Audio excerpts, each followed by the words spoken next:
နာတဖြုံးလေးပါပဲ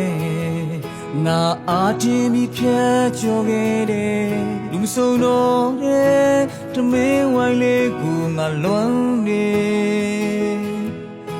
မပြေဆုံးပေမဲ့နှွေတွေ့ခဲ့ရောင်နေဟောင်းတော့လေအိမ်ကိုလေးခဏတယ်ရောင်စုံမိများထွန်းလို့မထားပေမဲ့အဖေနဲ့မေရဲ့မြတ်တာနဲ့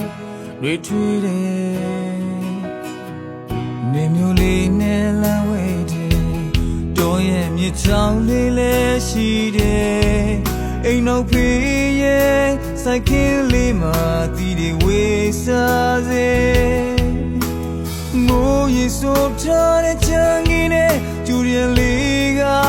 ငါတို့ရဲ့ကာကွယ်နေရင်စိတ်များသုံးလို့မထားလို့လေအဖေနဲ့မေပုံလေးချိတ်ဆွဲခဏဒီ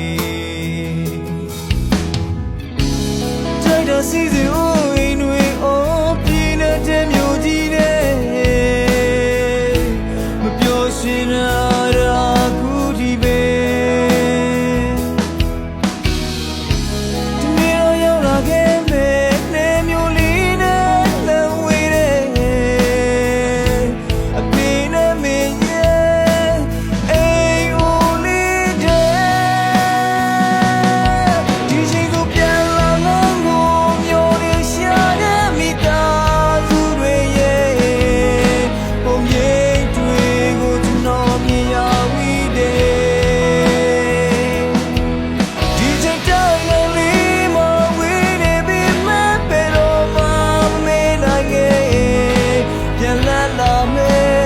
နေတော့ကွယ်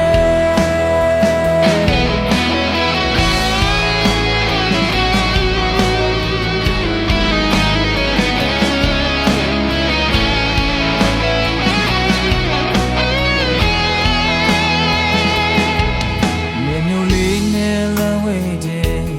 တော်ရဲ့မြစ်ချောင်းလေးလည်းရှိတယ်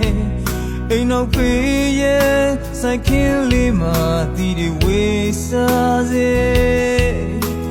မိုးရေဆိုးထားတဲ့ချမ်းကြီးနဲ့ကျူရည်လေးကငါတို့ရဲ့ကာကွယ်နေရင်စိတ်များသုံးလို့မထားတော့လေအဖေနဲ့မေပုံလေးချိတ်ဆွဲခဏဒီတိုက်တာစီစဉ်